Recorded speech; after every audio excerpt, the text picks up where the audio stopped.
오늘 창세기 23장은 그 참 우여곡절 끝에 가나안 땅에 남편을 따라왔어요. 그때가 65세였습니다. 그러고 25년을 기다려서 목사님 기도하신 대로 닫힌 태를 여신 하나님 은총으로 아들을 낳았어요. 근데 이 아들을 남편이 죽이려고 했어요. 이해 불가. 어느 아내나 똑같이 반응했을 것입니다. 그로부터 37년을 더 살았습니다. 그래서 사라는 127세를 살았습니다. 그러니까 65년 시집와서 자녀가 없어도 사랑하는 남편과 잘 살았는데 그 이후에 62년은 파란만장하게 살았어요. 그런데 중요한 것은 사라가 아브라함하고 별거했던 것 같아요. 꼴도 보기 싫은 거죠. 오늘 23장 2절에 보면은 사라가 어디서 죽었다 돼 있습니까? 헤브론 곧 기럇 아르바. 헤브론. 그 위로 조금 올라가서 22장 19절을 보면은 아브라함은 어디서 살았다고 보입니까? 헤브론과 부엘세바라고 하는 딴 데서 살았어요. 그거를 한자 두자로 간단하게 말하면 뭐예요? 별거. 별거가 뭐 별거예요. 별거가 별거지. 아브라함은 부엘세바에, 사라는 헤브론에 살았어요. 이런 설교는 처음 듣죠? 예. 제 얘기가 아니고 뉴욕에 있는 유대인 랍비인데 사장님들한테만 회당 500불씩 받고 창세기 강의하는 랍비 책이에요. 궁금하시면 빌려보셔도 돼요. 유대인들은 그렇게 본다 그겁니다. 정통 랍비들이. 근데 중요한 점은 하나님께서는 그러한 우리의 아픔과 고통까지라도 사용하세요. 그것이 오늘 창세기 23장의 사라의 장례, 매장, 그리고 매장지 매입을 통해서 드러나는 성경의 진실입니다. 왜 그렇게 상황이 안 좋냐고요? 하나님 다 쓰실 때가 있어요. 그래서 하나님 은총 가운데서 하나님의 은혜를 사모하고 있으면요, 하나님께는 아무것도 쓰레기가 없습니다. 저 쓰레기 같은 인간, 하나님 사용하시면은요, 성자가 됩니다. 그것을 성경이 말씀을 하고 있는 것입니다. 아브라함 편에서 생각해 보죠. 아니, 그냥 가장권을 갖고, 하나님이 약속하셨으니까 하나님을 믿는다며. 그러니까, 아무리 아내가 부추겨가도 하가를 취하지 말고, 한번 꾹 참고, 여기까지 기다렸는데 한번 또 기다려보자. 결과론적으로 그러지만 13년 후에 하나님께서 무슨 일을 하실지 우리가 어떻게 알겠느냐? 그러면서 넘어갔으면 될 일을 그래 뭐 당신이 그러면 그러지 뭐. 그러면서 쫄래쫄래 따라갔다가 86이나 돼가지고 사고 쳤잖아요. 그래서 오늘날에도 그 사고 친 게 그냥 눈앞에 현실로 보입니다. 예배 시간이지만 허락하겠습니다. 데이터를 갖고 계신 분은 지금 한번 서치를 해보세요.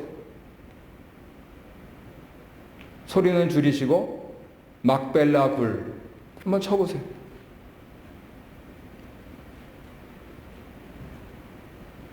이 막벨라 불이 우리가 성지순례 가면은 좀처럼 가기 힘든 데입니다. 왜냐하면 코스에 안 들어가 있어요. 혼자 가셔야 돼요. 왜냐하면 헤브론에 있기 때문이에요. 아하, 창세기 23장에서 말씀하시는 사라의 매장지가 바로 막벨라굴이구나 하는 걸 알 수가 있어요. 그렇게 어렵사리 혼자 간 헤브론의 막벨라굴에 가면 담이 있습니다. 왜냐하면 양측이 딴 데로 들어가기 때문이에요. 이스마엘의 후예인 팔레스타인 사람들이 들어가는 입구와 이삭의 후예인 유대인들이 들어가는 입구가 정반대로 나 있습니다. 그래서 가면은 여기는 사라의 무덤, 여기는 아브라함의 무덤, 여기는 레아의 무덤, 여기는 야곱의 무덤이라고 바라보는데 앞이 턱 막혀 있어요. 왜요? 반대편에서는 철천지 원수인 팔레스타인 사람들, 유대 사람들이 바로 그 장소에 있기 때문에. 사실은 그 밑에 매립지 있는데 거기는 국보라서 아무도 들여보내질 않아요. 그래서 순례자들을 위해서 막벨라 굴에 우리가 순례를 가게 하는데 우리는 유대인 쪽으로 들어가죠. 그래서 오늘 창세기 23장에 이 사라의 매장지를 매입한 것은 현재까지 이어져 있는데 그것은 아브라함이 86 그때 사고 쳐서 오늘까지 나뉘어져 있는 거예요. 그러니 내가 아브라함이라면 그때 그냥 사람 말 듣지 말고 하나님 어찌하면 좋습니까? 라고 한번 좀 기도라도 한번 했었으면은 그냥 이쪽으로 들어가서 이쪽으로 나오면 될 텐데 그러지 않겠어요? 신앙인들이라면? 근데 어떻게 합니까? 엎질러진 물. 그러니 아브라함 입장에서는 지금 별거하고 있던 정실 부인, 자기 따라 나와서 온갖 고초 다 겪은 사라의 죽음을 앞두고 주마등처럼 스쳐가는 인생의 회환이 있었을 것이라고 합니다. 한편으로는 믿음의 사람이기 때문에 하나님 말씀, 하나님을 믿기에 이삭을 바치려고 했는데 그 자체도 본인에게도 상처죠.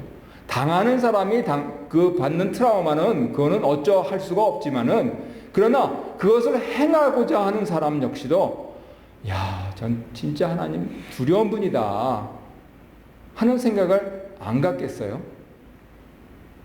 그리고 자기가 아버지 고향 떠나서 정처 없이 하나님 말씀만 따라와서 이렇게 거부가 되어 있습니다. 창세기 23장을 잘 읽어보면은 그 지역에 있었던 햇사람들이 아브라함을 붙잡으려고 온갖 묘수를 다 씁니다. 공짜로 드릴게요. 눈에 보이는 거 다 가지세요. 이러면서. 그런데 아브라함이 어떻게 부를 쌓았습니까?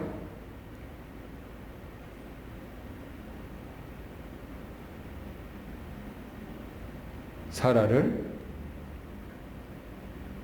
자기 누이라고 한 번도 아니고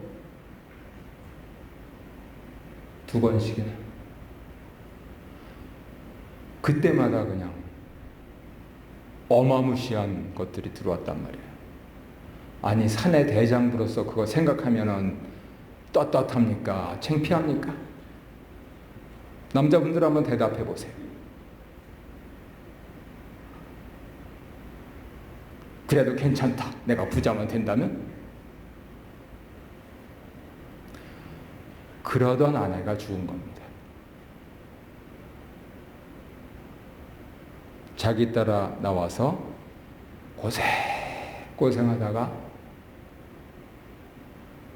자기가 하나님 믿는다고 막판에 그렇게 행동에 옮긴 것 때문에 자기는 브엘셰바에 살고 떨어져 헤브론에 살았던 아내가 돌아간 겁니다.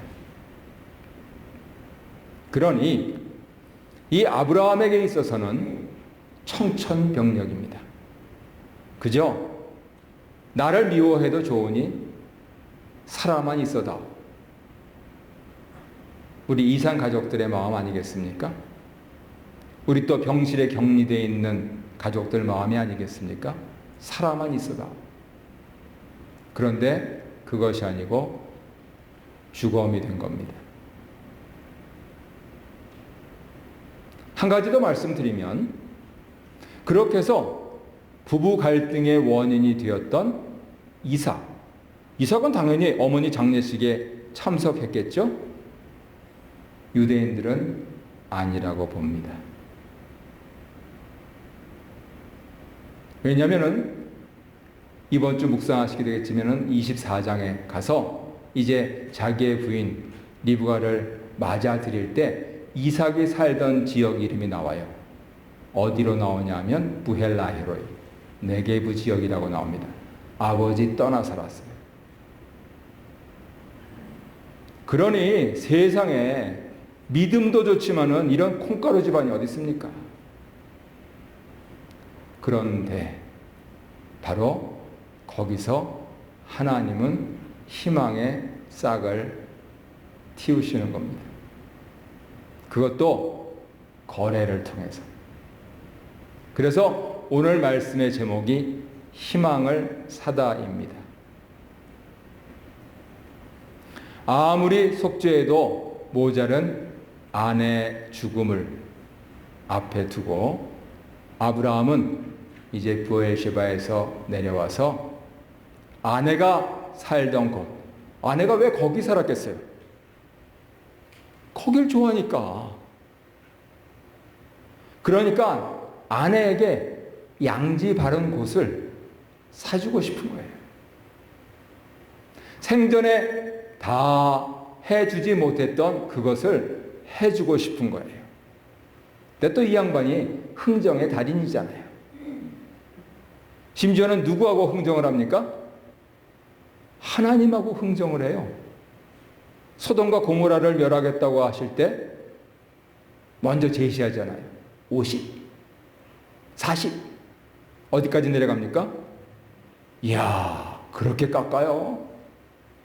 그런데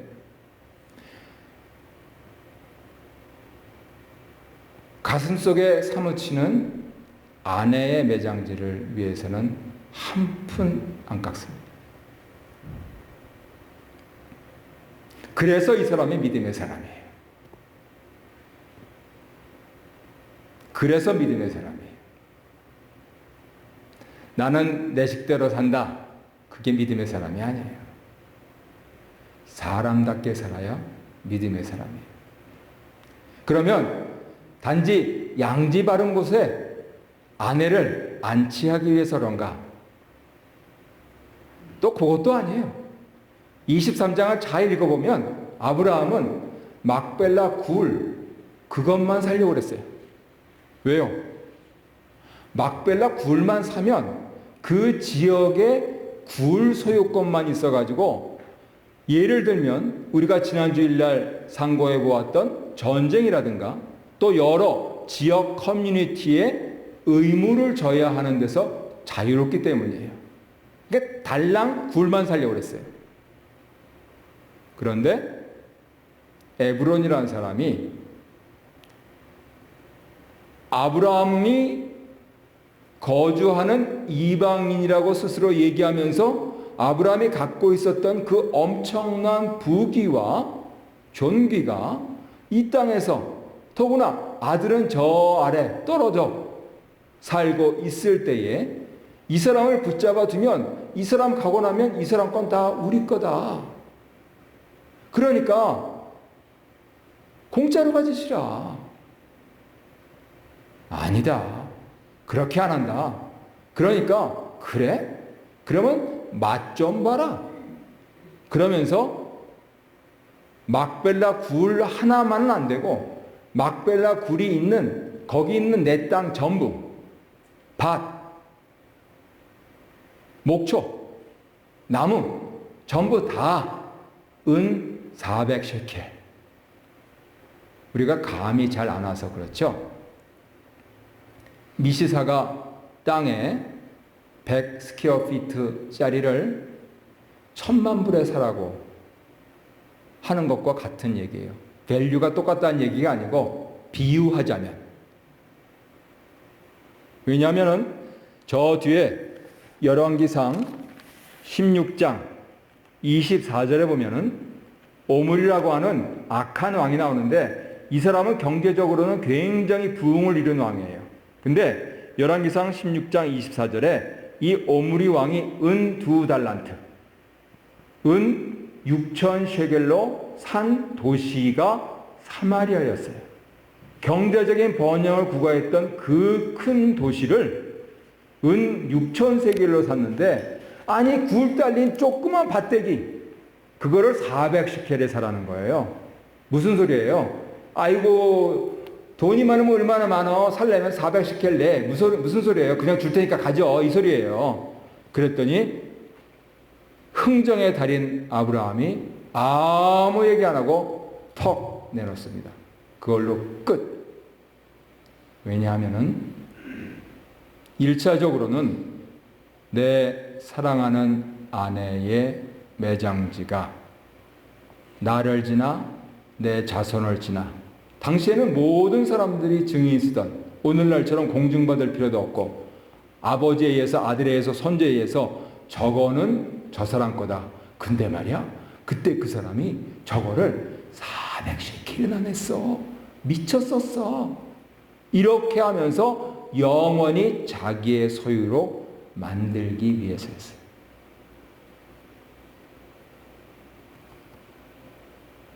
이것은 회한의 인생을 보내고, 심지어는 떨어져 살던 아내가 죽고 더 떨어져 살던 정실 자식 이삭도 오지 않는 가운데서 아브라함이 취할 수 있는 최후의 수단이었어요. 무슨 말인가 하면, 롯이 아브라함을 떠날 때 하나님께서 땅과 자손에 대한 그러한 약속을 주셨잖아요. 자기는 그 땅과 자손의 약속을 주신 하나님의 음성 그 하나만 믿고, 꿈에 자기에게 나타나신 그 하나님 한 분만 믿고 나왔단 말이에요. 그런데 지금 아내를 앞서 보내고, 그리고 자식은 장례식에도 오지도 않고, 세상에 이런 데가 어디 있어요? 그런데도 이 사람은 땅과 자손을 주시마 약속하신 그 하나님을 믿고, 하나님 저한테 이 엄청난 부를 주셨는데 이거 다 동산이에요. 동산. 부동산을 주시옵소서.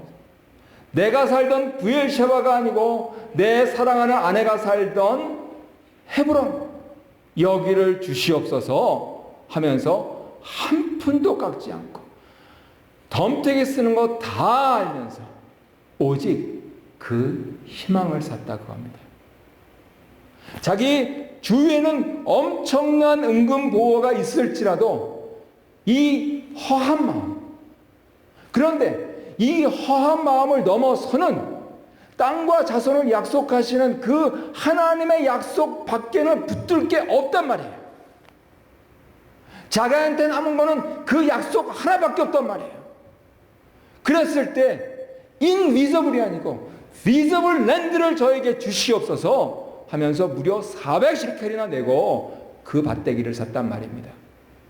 하나님이 그걸 받으셔서 여기에서 유다 왕국을 일으키십니다. 그리고 이 아브라함과 유다의 왕 다윗의 자손 예수 그리스도가 그 지역에서 나게 하시는 거예요. 그래서 희망을 산 겁니다. 이렇게 적용해 볼 수가 있습니다. 조금이라도 나한테 유익이 되게 누구나 그렇게 삽니다. 온통 세상이 그렇게 간다면 신자들은 조금이라도 주께 유익이 가게, 우리의 비전과 우리의 소망이 어디에 있을까 하는 거기에 우리의 생각을 머물고, 심지어는 바가지 쓰는 것 같은데 이런 생각이 들 때라도 주여 주께서 받으시옵소서. 나는 당장 손해볼지 모르나 주께서 받으시면 이것이 나의 복의 근원이 될 줄로 믿습니다. 그러면 성령께서 역사하시는 거예요. 신자들은 그렇게 사는 겁니다. 그래서 최선을 다해 살지만 아둥바둥하지 않습니다. 조금만 더 하는 것이 아니고, 뭐가 많아서 그런 것이 아니고, 주를 믿기 때문에 주의 영광을 위해서 하면, 이 한 가지 생각 때문에 내가 저 사람에게 복음을 전할 수 있다면 한 번 차를 사지, 한 번 밥을 사지, 한 번 더 손해보지 하는 그러한 마음을 품는 것이 신자의 삶이다, 그겁니다. 당장 2020년이 지나도 떨어지는 게 없네? 그럴 가능성이 거의 99%예요. 그런데 그런 자의 자손은 복을 받는다 하는 것이 성경의 기록인 것이죠. 그래서 여기서 이 아브라함의 실상과 아브라함의 이 부조화적인 믿음을 바라볼 때 우리는 더구나 말세인 세상에서 어떻게 살 것인가 하는 부분에 대한 교훈을 얻습니다. 끝으로 한 가지 더 지혜롭게 사시도록 그렇게 해서 우리의 정신을 제대로 함양을 한다면, 우리의 신앙을 정초한다면 우리가 가져야 될 바른 태도가 있는데 끝까지 마무리를 잘 하는 것입니다. 한국 사람들은 성미가 급해서 요거 좀 들어오면은 그냥 바로 또 뭐 큰일이 날 것처럼 그러고, 한 중간 정도 되면 다 된 것처럼 그러는데, 캐나다 사람들 가만히 보세요. 비록 예수를 안 믿어도 그 조상 때부터 성경 사상에 태도가 배어 있어서 끝까지, 끝날 때까지 끝난 게 아니에요. 심지어는 그 스포츠 게임을 할 때도 그렇잖아요. 작년에 돌아간 분, 유명한 뉴욕 양키스의 전설적인 포수 요기 베라, 유명한 말 했잖아요. It ain't over till it's over. 끝날 때까지 끝난 게 아니요. 이해하시기 쉽게 얘기하면은 군산상고 생각하시면 돼요. 9회 말 이사 후 끝날 때까지 안 끝난겨. 지금 아브라함이 23장 장황하게 설명을 들으셨는데 24장을 넘어서 25장에 가면 후처를 취합니다. 근데요, 23장에서 끝냈기 때문에 그러는 거예요. 아내의 장례를 치르고 나서, 그리고 나서 이 양반이 30여 년을 더 살아서 7 아들을 낳아요. 그래서 예수를 믿는 사람이라면 주의 영광을 위해서 신앙 일도로 그렇게 나아가되 그것을 대충 하는 것이 아니고 끝을 보고 하는 겁니다. 끝을 보고. 그래서 젊어서 썼던 한 글을 읽어드리고 오늘 말씀에 가름할까 합니다. 적당주의는 다른 경우에서도 찾아볼 수 있다. 내가 기업을 시작한 1967년만 해도 대부분의 제품들은 배편으로 수출됐다. 그런데 그때는 배사정이 아주 좋지 않아 물건을 선적하는 일은 전쟁을 방불케 하는 것이었고, 그래서 대부분의 회사가 제품이 선적되는 부산항에 상주원을 두고 있었다. 당시 납기를 맞추기가 얼마나 어려웠던지 공장에서 밤샘 작업으로 만들어낸 물건이 부산의 보세 창고에 도착하면 이들 상주원들은 줄을 서서 선적을 기다려야 했다. 이때 만약 배를 놓치면 밤샘 작업을 한 노력도 헛될 뿐 아니라 다음 배편까지 최소한 일주일 이상을 기다려야 했다. 그렇기 때문에 규모가 작은 중소업체들은 선적 여부에 사운이 걸려 있기도 했다. 그런 만큼 이 상주원의 책임은 실로 막중한 것이었다. 자연히 상주원 간의 경쟁은 심해질 수밖에 없었다. 세심한 주의를 기울이지 않으면 새치기를 당하기 일쑤였고 심한 경우 일단 배에 실린 다른 회사 물건을 끌어내린 다음 자기네 회사 물건을 싣기도 했다.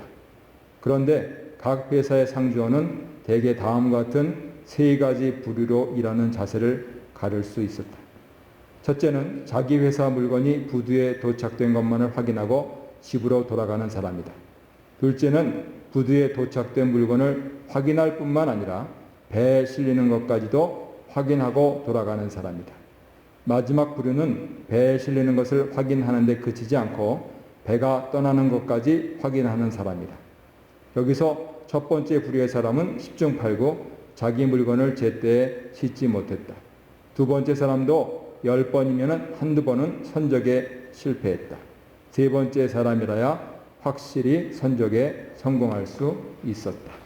산업화가 시작되던 시기에 일화를 정리한 것입니다. 신앙생활이라고 하는 것은 우리 주님 중심으로 사고하고 행동하는 것인데 거기에서 실천에 옮기지 않으면 아무 쓸데 없습니다. 근데 그 실천에 옮기는 데 있어서 정작 중요한 것이 무엇이냐? 끝까지 가는 겁니다. 그래서 오늘 우리 김성도님도 환영을 받으셨지만 우리 교회에서 잘 가르쳐지지 않고 성당에서 잘 가르쳐지는 교리가 있어요. 그것이 뭐냐면 견인입니다. 끝까지 내가 주를 섬기는 데 있어서 아무리 상황이 좌충우돌하여도 나는 끝까지 간다.